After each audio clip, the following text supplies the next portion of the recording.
இந்த ரோஸ் எல்லாம் உதிர்த்து தனியாக எடுத்து வச்சாச்சு. இப்போ இதை ஒன்று ஒன்றா எடுத்து எப்படி கோர்க்கலான்னு இப்போது இந்த ஒரு இதழ் எடுத்து மடித்து இந்த மாதிரி கோர்க்கணும். ஒரு ஊசியில் நூலை வச்சு இப்படி ஒன்று ஒன்றா எடுத்து அந்த சார்பு வெளியில் தெரிகிற மாதிரி அப்படி குத்தி அந்த சார்பு வந்து முன்னாடி தெரிகிற மாதிரி வச்சிடணும்.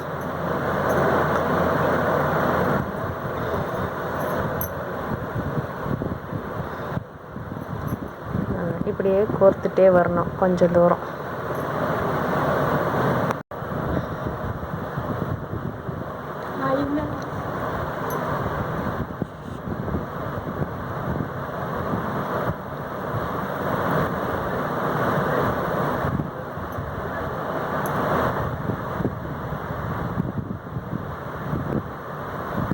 இப்போ ஓரளவுக்கு இந்த பூவெல்லாம் கோர்த்தாச்சு.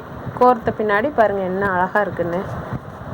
அப்படியே எடுத்து இப்படி வைக்கலாம் ஜடைக்கு. அழகாக இருக்கும்ல, சூப்பரில். பிடிச்சிருந்தா லைக் பண்ணுங்கள், கமெண்ட் பண்ணுங்கள், எங்களோட சேனலை சப்ஸ்கிரைப் பண்ணுங்கள்.